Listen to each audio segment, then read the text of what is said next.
Ah, hello. Welcome back. We return this evening for one final visit to A Wrinkle in Time for Chapter 12. And the very last thing that happened was on the planet of the beasts. The Mrs. W's returned. Pardon me. So, we will finish up Chapter 12, entitled The Foolish and the Weak. Meg could see nothing, but she felt her heart pounding with hope. With one accord, all the beasts rose to their feet, turned toward one of the arched openings, and bowed their heads and tentacles in greeting. Mrs. Whatsit appeared, standing between two columns. Beside her came Mrs. Who. Behind them, a quivering of light. The three of them were somehow not quite the same as they had been when Meg had first seen them. Their outlines seemed blurred. Colors ran together as in a wet watercolor painting. But there they were. They were recognizable. They were themselves. Meg pulled herself away from Aunt Beast, jumped to the floor, and rushed at Mrs. Whatsit. But Mrs. Whatsit held up a warning hand, and Meg realized that she was not completely materialized, that she was light and not substance, and embracing her now would have been like trying to hug a sunbeam. We had to hurry, so there wasn't quite time. You wanted us? Mrs. Whatsit asked. The tallest of the beasts bowed again, and took a step away from the table and towards Mrs. Whatsit. It is a question of the little boy. Father left him, Meg cried. He left him on Camazotz. Appallingly, Mrs. Whatsit's voice was cold. And what do you expect us to do? Meg pressed her knuckles against her teeth so that her braces cut her skin. Then she flung out her arms pleadingly. But it's Charles Wallace. It has him. Mrs. Whatsit, save him. Please save him. You know that we can do nothing on Camazotz, Mrs. Whatsit said, her voice still cold. You mean you'll let Charles be caught by it forever? Meg's voice rose shrilly. Did I say that? But we can't do anything. You know we can't. We tried, Mrs. Whatsit. You have to save him. Meg, this is not our way, Mrs. Whatsit said sadly. I thought you would know that this is not our way. Mr. Murray took a step forward and bowed, and to Meg's amazement, the three ladies bowed back to him. I don't believe we've been introduced, Mrs. Whatsit said. It's Father. You know it's Father, Meg's angry impatience grew. Father, Mrs. Whatsit, Mrs. Who, and Mrs. Which. I'm very glad to, Mr. Murray mumbled, then went on. I'm sorry, my glasses are broken and I can't see you very well. It's not necessary to see us, Mrs. Whatsit said. If you could teach me more about the Tesseract, so that I could get back to Camazotz. What, then? Came Mrs. Which's surprising voice. I will try to take my child away from it. And you know that you will not succeed? Well, there's nothing left except to try. Mrs. Whatsit spoke gently. I'm sorry. We cannot allow you to go. Then let me, Calvin suggested. I almost got him away before. Mrs. Whatsit shook her head. No, Calvin. Charles has gone even deeper into it. You will not be permitted to throw yourself in with him, for that, you must realize, is what would happen. There was a long silence, and the soft rays filtering into the great hall seemed to concentrate on Mrs. Whatsit, Mrs. Who, and the faint light that must be Mrs. Which. No one spoke. One of the beasts moved a tentacle slowly back and forth across the stone tabletop. At last Meg could stand it no longer, and she cried out despairingly, Then what are you going to do? Are you just going to throw Charles away? Mrs. Which's voice rolled formidably across the hall. Silence, child. But Meg could not be silent. She pressed closely against Aunt Beast, but Aunt Beast did not put the protecting tentacles around her. I can't go, Meg cried. I can't. You know I can't. Did anybody ask you to go? The grim voice made Meg's skin prickle into goose flesh. She burst into tears. She started beating at Aunt Beast like a small child having a tantrum. Her tears rained down her face and spattered Aunt Beast's fur. Aunt Beast stood quietly against the assault. All right, I'll go, Meg sobbed. I know you want me to go. We want nothing from you that you do without grace, Mrs. Watts said, or that you do without understanding. Meg's tears stopped abruptly as they had started. But I do understand. She felt tired and unexpectedly peaceful. Now the coldness that under Aunt Beast's ministrations had left her body had also left her mind. She looked toward her father and her confused anger was gone, and she felt only love and pride. She smiled at him, asking forgiveness, and then pressed up against Aunt Beast. This time, Aunt Beast's arm went around her. Mrs. Witch's voice was grave. What do you understand? That it has to be me. It can't be anyone else. I don't understand Charles, but he understands me. I'm the one who's closest to him. Father's been away for so long since Charles Wallace was a baby. They don't know each other. And Calvin's only known Charles for a week. Such a little time. If it had been longer, then he would have been the one. But, oh, I see, I understand. It has to be me. There isn't anyone else. Mr. Murray, who had been sitting, his elbows on his knees, his chin on his fists, rose. I will not allow it. Why? Mrs. Witch demanded. Look, I don't know who or what you are, and what at this point, I don't care. I will not allow my daughter to go alone into this danger. Why? You know what the outcome will probably be, and she's weak, now weaker than she was before. She was almost killed by the black thing. I fail to understand how you can even consider such a thing. Calvin jumped down. Maybe it's right about you, or maybe you're in league with it. I'm the one to go if anybody goes. Why did you bring me along at all? To take care of Meg. You said so yourself. But you have done that, Mrs. Watson assured him. I haven't done anything, Calvin shouted. You can't send Meg. I won't allow it. I'll put my foot down. I won't permit it. Don't you see that you're making something that is already hard for Meg even harder, Mrs. Watson asked him. Aunt Beast turned tentacles towards Mrs. Watson. Is she strong enough to test her again? You know what she has been through. If Witch takes her, she can manage, Mrs. Watson said. If it will help, I could go too and hold her. Aunt Beast's arm around Meg tightened. Oh, Aunt Beast, Meg started, but Mrs. Whatsit cut her off. No. I was afraid not, Aunt Beast said humbly. I just wanted you to know that I would. Mrs. Whatsit? Mr. Murray frowned and pushed his hair back from his face. Then he shoved his middle finger at his nose as though he were trying to get his spectacles closer to his eyes. Are you remembering that she's only a child? And she's backward, Calvin bellowed. I resent that, Meg said hotly, hoping that indignation would control her trembling. I'm better than you at math, and you know it. Do you have the courage to go alone? Mrs. Whatsit asked her. Meg's voice was flat. No, but it doesn't matter. She turned to her father and Calvin. You know it's the only thing to do. You know they'd never send me alone if...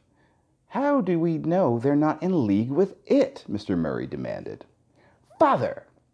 No, Meg, Mrs. Whatsit said. I do not blame your father for being angry and suspicious and frightened. And I cannot pretend that we are doing anything but sending you into the gravest kind of danger. I have to acknowledge quite openly that it may be fatal danger. I know this, but I do not believe it. And the happy medium, she doesn't believe it either.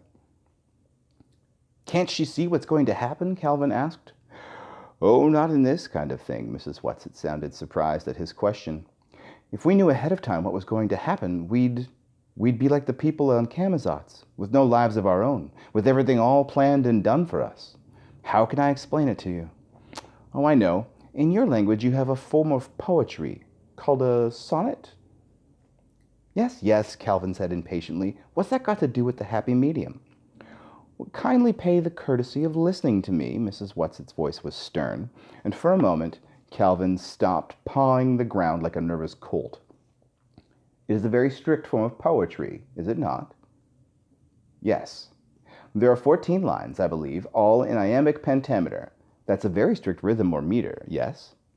Yes, Calvin nodded.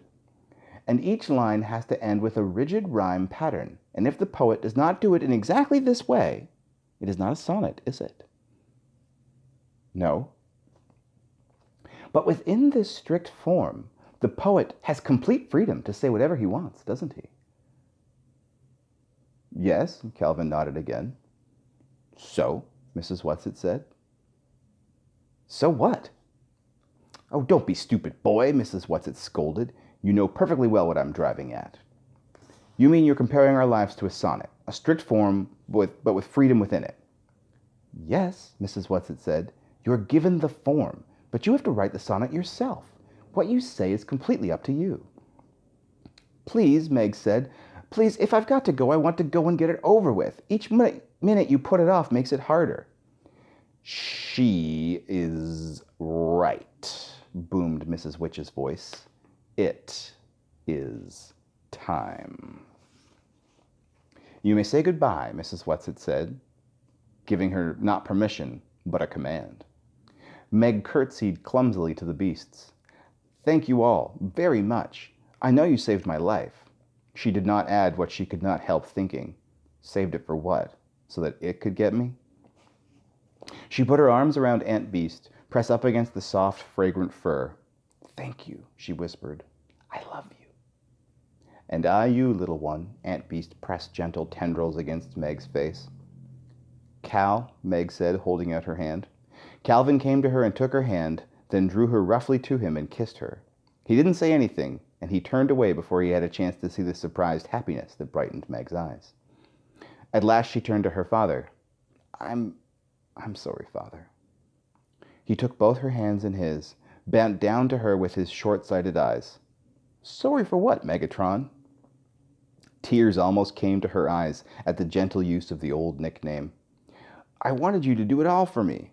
I wanted everything to be all easy and simple, so I tried to pretend that it was all your fault, because I was scared, and I didn't want to have to do anything myself.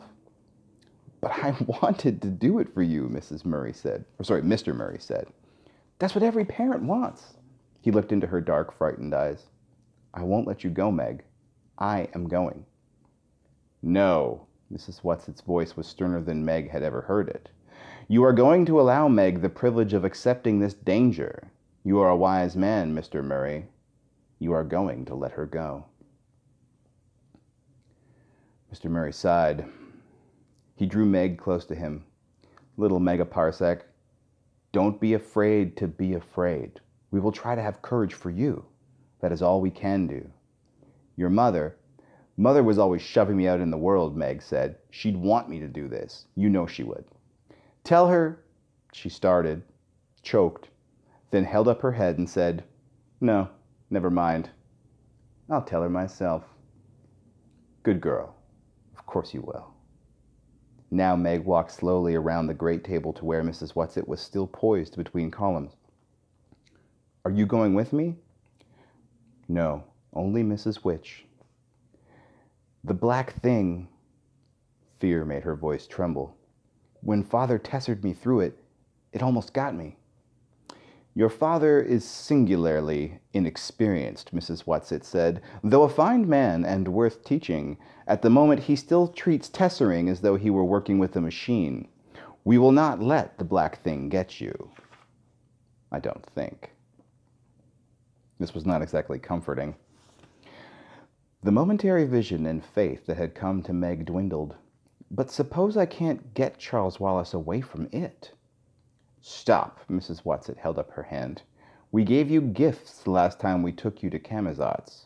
We will not let you go empty-handed this time, but what we can give you now is nothing you can touch with your hands.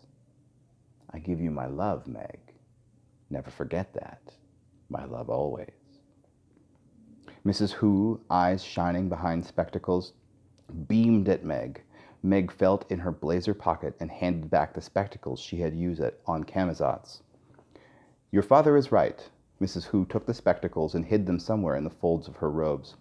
The virtue is gone from them, and what I have to give you this time you must try to understand not word by word, but in a flash, as you understand the Tesseract.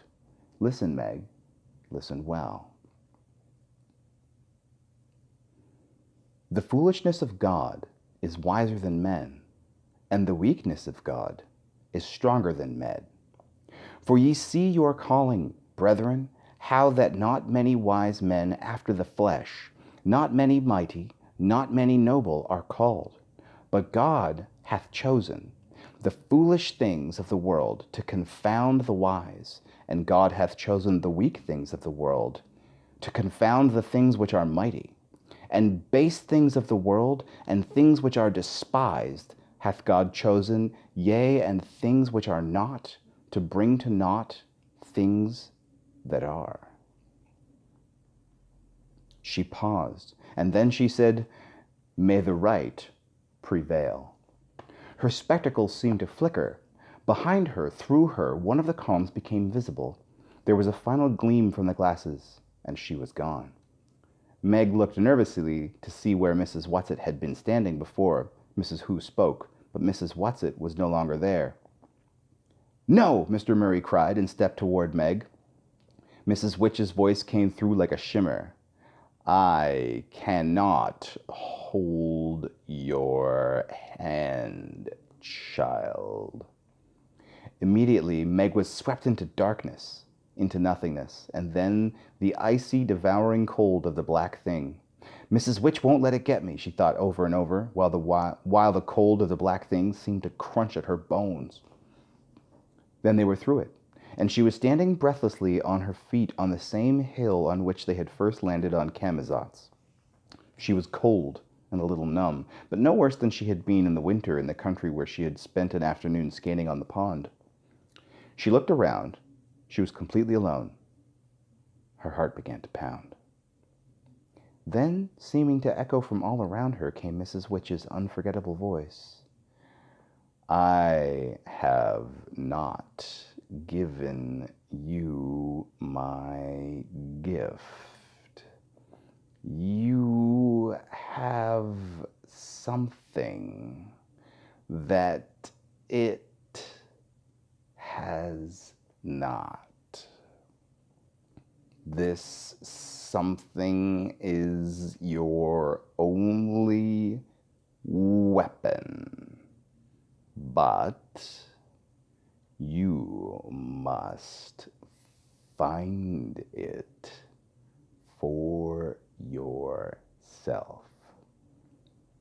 Then the voice ceased, and Meg knew that she was alone. She walked slowly down the hill, her heart thumping painfully against her ribs. There below her was the same row of identical houses they had seen before, and beyond these the linear buildings of the city. She walked along the quiet street. It was dark, and the street was deserted. No children playing ball or skipping rope. No mother figures at the doors, no father figures returning from work. In the same window of each house was a light, and as Meg walked down the street, all the lights were extinguished simultaneously. Was it because of her presence, or was it simply that it was time for lights out? She felt numb, beyond rage or disappointment or even fear. She put one foot ahead of the other with precise regularity, not allowing her pace to lag. She was not thinking. She was not planning. She was simply walking slowly but steadily towards the city and the domed building where it lay. Now she approached the outlying buildings of the city. In each of them was a vertical line of sight, but it was a dim, eerie light, not the warm light of stairways in cities at home. And there were no isolated, brightly lit windows where someone was working late or an office was being cleaned. Out of each building came one man, perhaps a watchman, and each man started walking in the width of the building. They appeared not to see her. At any rate, they paid no attention to her whatsoever, and she went on past them. What have I got that it hasn't got? She thought suddenly. What have I possibly got? Now she was walking by the tallest of the business buildings, more dim vertical lines of light. The walls glowed slightly to give a faint illumination to the streets. Central Intelligence was ahead of her. Was the man with the red eyes still sitting there? Or was he allowed to go to bed? But this was not where she must go, though the man with the red eyes seemed the kind old gentleman he claimed to be when compared with it. But he was no longer of any consequence in the search for Charles Wallace. She must go directly to it. It isn't used to being resisted, Father said. That's how he managed, and how Calvin and I managed as long as we did. Father saved me then. There's nobody here to save me now. I have to do it myself. I have to resist it, by myself. Is that what I have that it hasn't got? No, I'm sure it can resist. It just isn't used to having other people resist. Central Intelligence blocked with its huge rectangle at the end of the square. She turned to walk around it, and almost imperceptibly her steps slowed. It was not far to the great dome which housed it. I'm going to Charles Wallace. That's what's important. That's what I have to think of. I wish I could feel numb again the way I did at first. Suppose it has him somewhere else. Suppose he isn't there. I have to go there first, anyhow. That's the only way I can find out. Her steps got slower and slower as she passed the great bronze doors, the huge slabs of Central Intelligence building. As she finally saw ahead of her the strange light, pulsing dome of it. Father said it was all right for me to be afraid. He said to go ahead and be afraid. And Mrs. Who said, well, I don't understand what she said, but I think it was meant to make me not hate being only me, and me being the way I am. And Mrs. Watson said to remember that she loves me. That's what I have to think about, not about being afraid, or not as smart as it. Mrs. Watson loves me. That's quite something to be loved by someone like Mrs. Watson. She was there. No matter how slowly her feet had taken her at the end, they had taken her there. Directly ahead of her was the circular building, its walls glowing with violet flame, its silvery roof pulsating with a light that seemed to Meg to be insane. Again she could feel the light, neither warm nor cold, but reaching out to touch her, pulling her towards it. There was a sudden sucking, and she was within. It was as though the wind had been knocked out of her. She gasped for breath, her breath in her own rhythm, not the permeating pulsing of it. She could feel the inexorable beat of her body, controlling her heart, her lungs, but not herself, not Meg. It did not quite have her. She blinked her eyes rapidly and against the rhythm until the redness before them cleared and she could see. There was the brain. There was it, lying pulsing and quivering on the dais, soft and exposed and nauseating. Charles Wallace was crouched beside it, his eyes still slowly twirling, his jaw slack, and as she had seen him before, with a tick in his forehead, reiterating the revolting rhythm of it.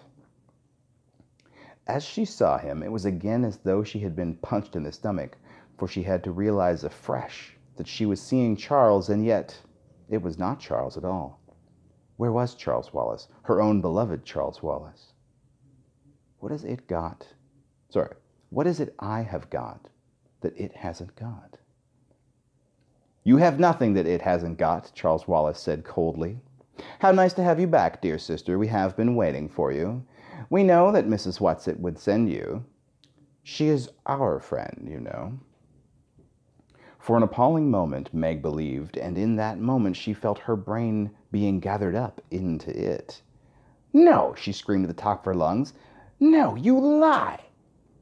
For a moment she was free from its clutches again. As long as I can stay angry enough, it can't get me. Is that what I have that it doesn't have? Nonsense, Charles Wallace said. You have nothing that it doesn't have. You're lying, she repeated, and she felt only anger towards this boy who was not Charles Wallace at all. No, it was not anger, it was loathing. It was hatred, sheer and unadulterated. And as she became lost in hatred, she also became lost in it. The red miasma swarmed before her eyes. Her stomach churned in its rhythm. Her body trembled with the strength of her hatred and the strength of it. With the last vestige of consciousness, she jerked her mind and body. Hate was nothing that it didn't have. It knew all about hate. You're lying about that, and you were lying about Mrs. Whatsit, she screamed. Mrs. Whatsit hates you, Charles Wallace said. And that was where it made its fatal mistake. For as Meg said automatically, Mrs. Whatsit loves me, and that's what she told me, that she loves me. Suddenly she knew. She knew. Love. That was what she had that it did not have. She had Mrs. Whatsit's love, and her father's, and her mother's, and the real Charles Wallace's love, and the twins, and Aunt Beast's. And she had her love for them. But how could she use it? What was she meant to do? If she could give love to it, perhaps it would shrivel up and die. For she was sure that it could not withstand love, but she, in all her weakness and foolishness, and baseness and nothingness, was incapable of loving it. Perhaps it was not too much to ask of her, but she could not do it. But she could love Charles Wallace. She could stand there and she could love Charles Wallace, her own Charles Wallace, the real Charles Wallace, the child for whom she had come back to Camazotz, to it, the baby who was so much more than she was, and who was yet so utterly vulnerable. She could love Charles Wallace. Charles, I love you. My baby brother who always takes care of me, come back to me, Charles Wallace. Come away from it. Come back, come home. I love you, Charles. Oh, Charles Wallace, I love you. Tears were streaming down her cheeks, but she was unaware of them. Now she was even able to look at him, at this animated little thing that was not her own Charles Wallace at all. She was able to look and love. I love you, Charles Wallace. You are my darling and my dear and the light of my life and the treasure of my heart. I love you. I love you. I love you. Slowly her mouth closed. Slowly her eyes stopped. Slowly his mouth closed. Slowly his eyes stopped their twirling. The tick in his forehead ceased its revolting twitch. Slowly he advanced toward her. I love you, she cried. I love you, Charles. I love you. Then suddenly he was running, pelting. He was in her arms and shrieking with sobs. Meg, Meg, Meg. I love you, Charles, she cried again, her sobs almost as loud as his, her tears mingling with his. I love you, I love you, I love you. A whirl of darkness, an icy cold blast, an angry, resentful howl that seemed to tear through her. Darkness again. Through the darkness, to save her, came a sense of Mrs. Whatsit's presence, so that she knew it could not be it who now had her in its clutches. And then the feel of earth beneath her, of something in her arms, and she was rolling over on the sweet-smelling autumnal earth. And Charles Wallace was crying out, Meg, oh Meg! Now she was hugging him close to her, and his little arms were clasped tightly about her neck. Meg, you saved me! You saved me, he said over and over. Meg, came a call, and there were her father and Calvin hurrying through the darkness toward them.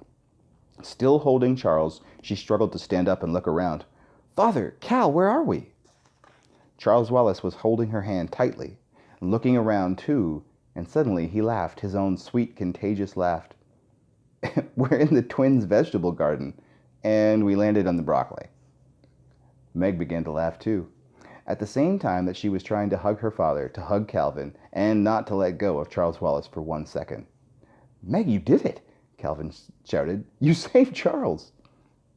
I'm very proud of you, my daughter, Mr. Murray kissed her gravely, then turned toward the house. Now, I must go in to Mother. Meg could tell that he was trying to control his anxiety and eagerness. Look, she pointed to the house, and there were the twins and Mrs. Murray walking toward them through the long wet grass. First thing tomorrow, I must get some new glasses, Mr. Murray said, squinting in the moonlight, and then starting to run toward his wife. Danny's voice came crossly over the lawn. Hey, Meg, it's bedtime. Sandy suddenly yelled, Father? Mr. Murray was running across the lawn, Mrs. Murray running toward him, and they were in each other's arms, and then there was a tremendously happy jumble of arms and legs and hugging. The older Murrays and Meg and Charles Wallace and the twins and Calvin grinning by them until Meg reached out and pulled him in, and Mrs. Murray gave him a special hug all of his own. They were talking and laughing all at once when they were startled by a crash, and Fortinbras, who could bear being left out of the happy list not 1 second longer, catapulted his sleek black body right through the screen door of the kitchen. He dashed across the lawn to join the joy and almost knocked them all over with the exuberance of his greeting. Meg knew all at once that Mrs. Whatsit, Mrs. Who, and Mrs. Which must be near, because all through her she felt a flooding of joy, and of love that was even greater and deeper than the joy of love which was already there. She stopped laughing and listened, and Charles listened too. Hush! There was a whirring, and Mrs. Whatsit, Mrs. Who, and Mrs. Which were standing in front of them, and the joy and love were so tangible that Meg felt that if she only knew where to reach, she could touch it with her bare hands. Mrs. Whatsit said breathlessly, Oh, my darlings, I'm sorry we didn't have time to say goodbye to you in the proper... You see, we have to... But they never learned what it was, Mrs. Whatsit said. Mrs. Whatsit, Sorry. I'm going to ruin the last line of the book. They never learned what it was that Mrs. Whatsit, Mrs. Who, and Mrs. Which had to do, for there was a gust of wind, and they were gone. Well, the rest of this is a bunch of interviews and stuff, and I don't know, something unrelated to the story, and maybe something to do with one of the next books. Right, but the important stuff completed. So, I'm glad we got a chance to finish that, because the movie, I think, is already out, and I haven't seen it yet. But now that I'm done, I can go watch it, and I hope it will be as good as the book. However, that's the end for the time being, and for a while, I am going to take a break from reading books for a bit. I know we always take a break in between stories, but I have some other stuff that I need to work on, and so I'm going to put a pause on this channel for a little while. However, if you have watched through all of the books and you get here and you want more, then drop a comment and let me know that you have made it to the end and you're ready for more, and maybe I will come back. And I always read the comments. And by the time you make it through everything, then I should be ready to come back and start reading some other stuff again. Because I do have a couple ideas for the other books to read in the future. But yeah, for the immediate future, I have a couple other projects I need to work on. And so I'll be soaking up my reading time doing that stuff. But in the meantime, before I get to any of that, it's really late. It's time for me to get some sleep. Good night.